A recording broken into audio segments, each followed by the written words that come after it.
Welcome to Nightmare Fuel Stories, the broadcast I always wanted to see an abandoned radio tower. There's something eerily beautiful about these massive steel structures standing alone against the sky, their blinking lights warning aircraft of their presence, even long after they've stopped serving their original purpose. As an urban explorer with a modest following on my Forgotten Places YouTube channel, I documented dozens of abandoned buildings, but never a proper radio tower. So when my research led me to Tower 7, a decommissioned AM radio tower deep in the rural outskirts of Blackwood County, I knew I had found my next project. According to my sources, the tower had been abandoned for nearly 15 years after the local station went bankrupt. The property had changed hands several times but remained unused, caught in some kind of legal limbo. The directions took me along progressively narrower roads until I was driving on what amounted to little more than a dirt path through dense pine forest. The late October afternoon was already dimming toward evening, casting long shadows across my windshield. I had planned to arrive earlier, but a detour had cost me precious daylight. Still, I wasn't concerned. My equipment bag contained powerful flashlights, and I'd explored in far worse conditions. The trees suddenly gave way to a large clearing, and there it was, Tower 7 rising like an industrial needle against the darkening sky. It stood taller than I had expected, maybe 300 feet of lattice steel with a small transmission building at its base. A chain-link fence surrounded the property, but time had not been kind to it. I easily found a section where the fence had collapsed, creating a convenient entrance point. As I approached the tower, camera in hand, I began my usual narration. Hey explorers, it's Daniel from Forgotten Places. Today we're at Tower 7, an abandoned AM radio transmission tower that's been silent for 15 years. I panned the camera upward, capturing the tower's impressive height against the twilight sky. Its red warning light at the top wasn't functioning, of course, just a dead bulb in a metal cage. The station that operated from this location, WBKW, went off the air in 2008 after broadcasting for nearly 50 years. From what I could find, they primarily played classic country and local talk shows. The small transmission building looked surprisingly intact. No broken windows, no graffiti, unusual for an abandoned structure so far from civilization. The door was locked, but a quick check around the perimeter revealed a window with a broken latch. Urban exploration exists in a legal gray area, but I've always followed one rule: I never break anything to get in. If there's an existing entry point, fair game. If not, I respect the property and move on. Fortunately, the window cooperated. I slid it open and hoisted myself inside, landing in what appeared to be a small office. The musty smell of abandonment hit me immediately, that distinctive blend of dust, mildew, and stale air that all Forgotten Places share. My flashlight beam cut through the darkness, revealing a room frozen in time. A desk with an ancient computer monitor, filing cabinets, a coffee mug with dried residue at the bottom, a wall calendar still showing October 2008. Looks like whoever closed this place down just walked away and never came back, I narrated for my viewers. Everything's still here, just waiting for someone to return to work. I moved through a doorway into what was clearly the main transmission room. Racks of equipment lined the walls, dials, meters, switches, and panels whose functions I could only guess at. In the center stood an old control desk with a microphone on a flexible arm, positioned as if waiting for a DJ to slide into the chair and begin broadcasting. This is the heart of Tower 7, I said, sweeping my camera across the room. From this desk, WBKW reached thousands of listeners across Blackwood County and beyond. Something caught my eye, a small red light blinking on one of the equipment racks. I zoomed in with my camera. That's strange. There's still power running to some of this equipment. I approached the rack, examining the blinking light. It was on what appeared to be a receiver unit of some kind, labeled Signal Monitor. Below it, an old analog meter occasionally flickered, its needle jumping slightly before settling back. Maybe they never fully disconnected the power when they abandoned the place, I mused, though it seemed unlikely that electricity would still be flowing after 15 years. I continued my exploration, documenting every corner of the small building.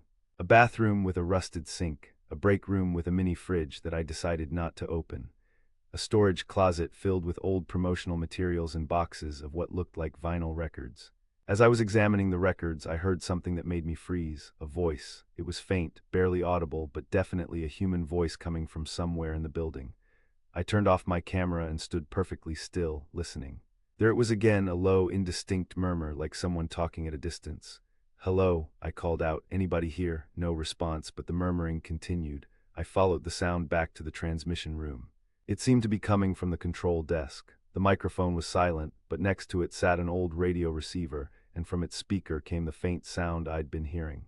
As I approached, the sound clarified slightly, a male voice speaking in measured tones, though still too indistinct to make out the words. I checked the receiver. It was powered on, its dial illuminated and tuned to 1370 AM, WBKW's former frequency. But that was impossible. The station had been off the air for 15 years. Curious, I adjusted the volume knob. The voice became louder, though still muffled by static. I could almost make out words now, something about signals and listening. Important that you listen. The signal is the key. The signal has always been the key. I felt a chill run down my spine. The voice had a strange quality to it, flat, almost mechanical, yet undeniably human. I pulled out my phone to record this unexpected discovery, but noticed I had no service. Not even a single bar. The voice continued, Tower 7 broadcasts. Tower 7 has always broadcast. The signal reaches those who need to hear. This was beyond strange. Was I picking up some kind of phantom broadcast, or had someone reactivated the frequency? Neither explanation made sense. I turned my attention to the transmission equipment, examining the panels and displays. Most were dark and lifeless, but one monitor flickered with activity, a simple oscilloscope showing sound waves that matched the cadence of the voice from the radio. The voice suddenly became clearer, as if whoever was speaking had moved closer to their microphone. We have a new listener tonight. Welcome, Daniel. My blood ran cold. How did it know my name? You came seeking forgotten places, but some places don't want to be forgotten. Some places need to be remembered, to be heard. I backed away from the control desk, my heart pounding. This couldn't be happening. Radio broadcasts don't respond to listeners in real time. They don't know who's tuning in. Don't be frightened, Daniel. You're exactly where you need to be, where Tower 7 has been calling you to be. I needed to leave, now. I turned toward the door, but as my flashlight beam swept across it, I saw that it was closed. I was certain I had left it open. I hurried over and tried the handle. Locked. I pulled harder, rattling the door in its frame, but it wouldn't budge. The doors close when the broadcast begins, Daniel. That's how it's always been. The voice was no longer coming just from the radio.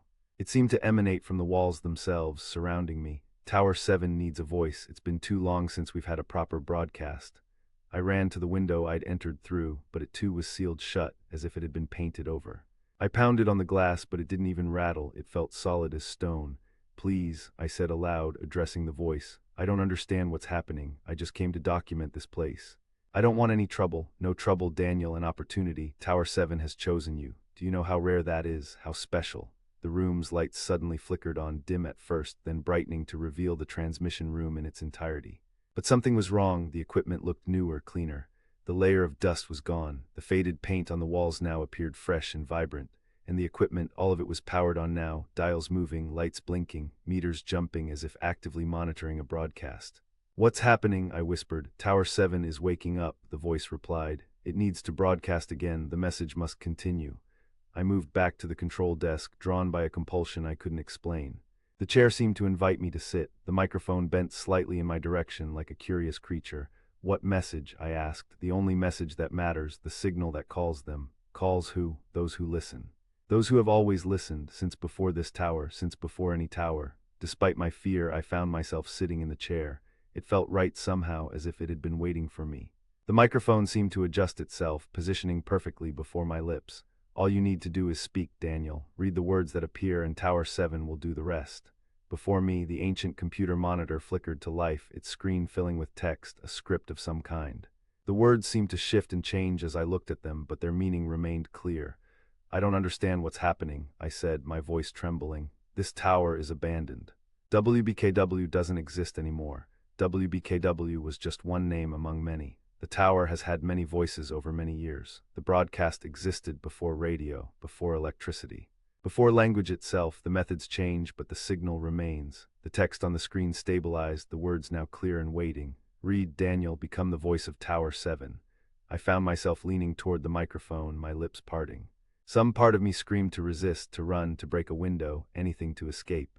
But a stronger compulsion pulled me forward, my eyes fixed on the words glowing on the screen. The signal calls from beyond the stars, I read, my voice sounding strange in my ears.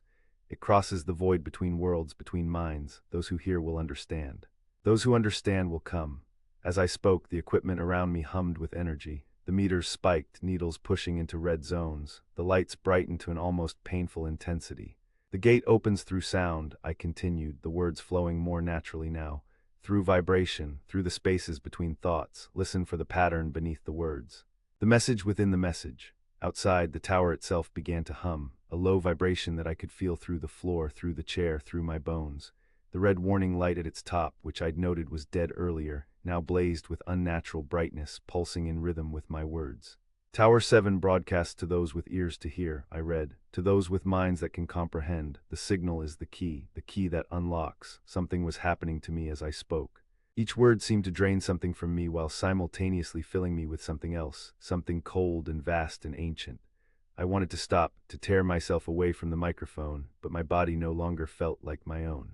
The first listeners came when the stars were young, my voice continued, though I wasn't consciously forming the words anymore. They taught us to build the towers, to create the signal. To prepare the way, through the window I could see the night sky had changed. The stars looked wrong, too bright, too close, arranged in patterns I didn't recognize, and between them in the vast darkness something moved, something watched. "They're coming now," I heard myself say, drawn by Tower 7's call, by my voice, by your voice, Daniel. We are the beacon that guides them home. With tremendous effort, I managed to pull away from the microphone, nearly falling out of the chair. "No," I gasped, "I don't want this, I didn't agree to this." The voice, no longer coming from the radio but seeming to emanate from the walls, the equipment, the very air, laughed softly. "Agreement is irrelevant, Daniel. You came to Tower 7, you opened yourself to its broadcast, that is all the permission that was needed." I stumbled toward the door again, pulling frantically at the handle. "Let me out," I shouted. "I won't be part of this, you already are part of it. You have always been part of it, from the moment you first heard of Tower 7. Why do you think you were so drawn to this place? Why do you think your research led you here, of all the abandoned places you could have explored?" I leaned against the door, breathing heavily. "What are you?" "I am the previous voice of Tower 7, as all broadcasters before me were. As you will now be. I don't understand. Understanding comes with time. I resisted too, when I first came to Tower 7 in 1973. A young radio engineer, curious about the abandoned transmission tower that still somehow broadcast on clear nights. I entered as you did, I sat at the desk as you did, I read the words as you are beginning to do. I looked back at the control desk. The microphone seemed to bend toward me, beckoning. "How long?" I asked. "How long have you been here?" Time moves differently for the voice of Tower 7. For me, it has been both an eternity and an instant. For the outside world, decades have passed. My physical form is long gone, but my voice remains, part of the broadcast, part of the signal.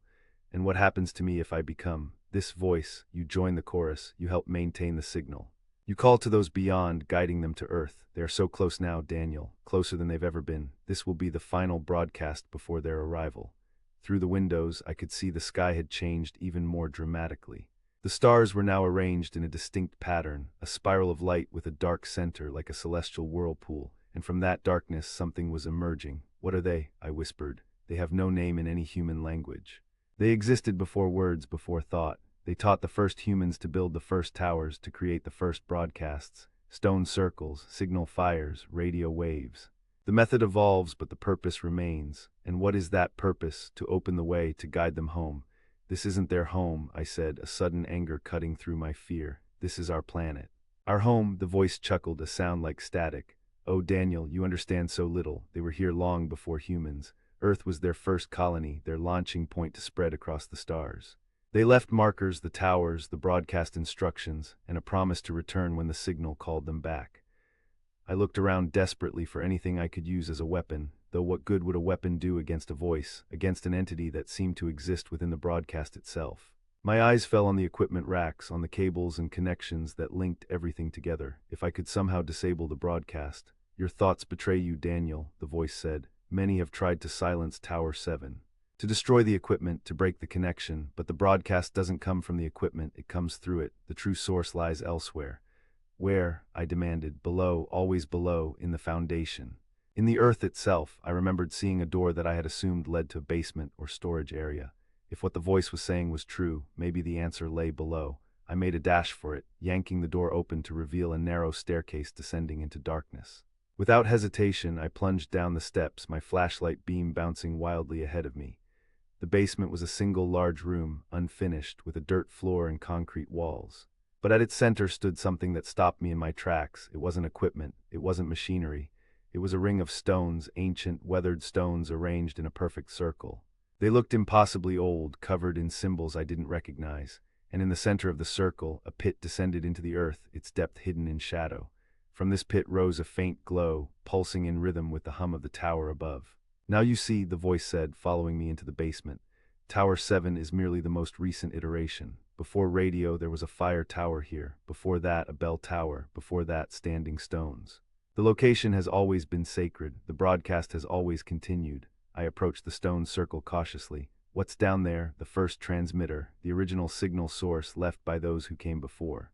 Those who will come again. I directed my flashlight beam into the pit. It seemed to descend forever, the light swallowed by impossible depth. But far below, something reflected the light back, something smooth and metallic and alien. Every 17,000 years, the alignment is right, the voice continued. The signal strengthens, the way opens, they return. And what happens when they return? I asked, though I feared I knew the answer. Renewal, harvesting. Preparation for the next cycle. It is their right as the original inhabitants, as the creators. Harvesting what? What do you think, Daniel? Why do you think they helped primitive humans develop? Why do you think they've watched and waited as we've spread across the planet, growing in number? A wave of nausea hit me as the implication became clear. No, I whispered. Yes, the voice replied simply, and the time is now, tonight. The alignment is perfect, the signal is strong, all that's needed is the final broadcast, your voice, Daniel, your words to complete the cycle. I backed away from the pit, from the ancient stone circle. I won't do it.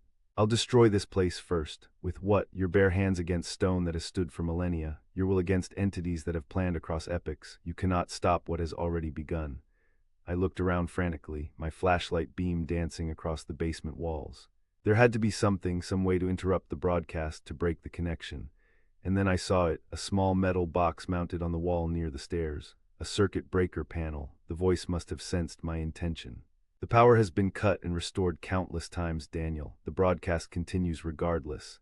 But I was already moving, yanking open the panel. Inside were switches and breakers, all in the on position. Without hesitation, I began flipping them off one after another. Nothing happened. The humming continued. The glow from the pit remained unchanged. Do you understand now? The voice said. The power you think of as electricity is merely a convenience. The true power comes from below, from what lies in the depths. I slammed the panel shut in frustration. There had to be another way. I turned my attention back to the stone circle, to the symbols carved into each ancient rock. They seemed to shift as I looked at them, changing subtly, forming patterns that almost made sense before dissolving back into incomprehensible marks. But something about them nagged at me, a familiarity I couldn't place. And then it hit me. They resembled the text I'd seen on the computer screen upstairs, the script I'd begun to read. Not exactly the same, but similar enough to suggest a connection. If the broadcast needed specific words, specific sounds, what would happen if the wrong words were spoken, if the pattern was disrupted? It was a desperate idea, but it was all I had. I ran back up the stairs to the transmission room, to the control desk where the microphone still waited. The computer screen still displayed the script, the words pulsing gently as if breathing. I sat in the chair and pulled the microphone toward me. What are you doing, Daniel? The voice asked, a note of concern creeping in for the first time. Becoming the voice of Tower 7, I replied, trying to keep my own voice steady. Isn't that what you wanted? Yes, but I didn't let it finish. I leaned into the microphone and began to speak, not the words on the screen, but my own. This is Daniel Reeves broadcasting from Tower 7, I said clearly. I am sending a warning. The signal is a trap. The broadcast is a lure. The equipment around me began to react, meters swinging wildly, lights flickering. Stop this, the voice commanded, no longer calm but urgent, afraid. I continued, louder now. The entities approaching Earth are not returning home. They are invaders, harvesters. They see humans as a crop to be harvested, a resource to be used. The building began to shake, dust fell from the ceiling. The computer screen before me flickered violently, the text dissolving into chaotic patterns. The alignment is false, the cycle is a lie. I reject Tower 7's purpose. I deny the broadcast. Enough, the voice roared, no longer human-sounding but a distorted, multi-toned shriek that hurt my ears. You will not interfere. I felt pressure building in my head, pain lancing behind my eyes. The voice was trying to force me away from the microphone, to silence me, but something was happening. The equipment was reacting to my words, to my rejection of the script. The oscilloscope showed patterns breaking down, waveforms becoming chaotic. Outside, the tower itself groaned, metal twisting against metal. The red light at its top flashed erratically, no longer in rhythm but spasmodic and desperate. I speak to whatever is listening, I continued, fighting through the pain in my head. The signal is corrupted, the invitation is revoked. Tower 7 no longer calls to you. The voice screamed, not in words now but in pure rage and fear. The sound filled the room, vibrating through my body with physical force, and then several things happened at once. The computer monitor exploded in a shower of glass and sparks. Every piece of equipment in the room burst into flames or went dead. The windows shattered outward as if the building itself was exhaling. And from deep below, from the pit beneath the stone circle, came a sound I will never forget, a howl of such alien anguish that it seemed to tear at the fabric of reality itself. The floor beneath me cracked, a jagged line racing from the basement door across the transmission room. The building was coming apart. I stumbled toward the now open door, choking on smoke and dust. Outside, the tower swayed dangerously, metal screaming as sections began to break apart. I ran, not looking back, sprinting across the clearing toward the fence line, toward the forest beyond. Behind me, with a sound like the end of the world, Tower 7 collapsed, steel beams and cables crashing down upon the transmission building, burying it in twisted metal. I didn't stop running until I reached my car, hands shaking so badly I could barely get the key in the ignition. As I sped down the dirt road, I glanced in my rearview mirror. Where Tower 7 had stood, a column of darkness now rose, not smoke but something deeper, a vertical slice of void against the night sky. It seemed to reach up toward the stars, toward that spiral pattern that still dominated the heavens. But as I watched, the spiral began to contract, to close in on itself. The darkness at its center receded, pulling back like a tide retreating from shore. The signal was broken, the broadcast interrupted, the invitation rescinded. For now, at least, I never posted the footage from that night. My camera was lost in the collapse, and honestly, I'm grateful. Some things shouldn't be shared, some discoveries shouldn't be made public. But I still look up at the night sky with new eyes, seeing patterns where before I saw only random stars. I still flinch when I hear static on the radio, wondering if words might form within the noise. And I've begun researching other towers, other transmission points that stand in remote locations, broadcasting signals that seem to serve no purpose. They're out there, dozens of them, perhaps hundreds, each waiting for its alignment, its moment to call into the darkness. Each needing a voice. I destroyed one. How many more remain? How many other cycles are approaching completion? How many other broadcasters are sitting at their microphones right now, reading words they don't understand, opening doors that should remain closed?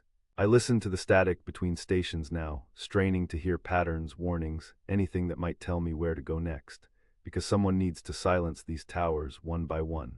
Someone needs to break the connection before the final broadcast goes out, before they find another way home.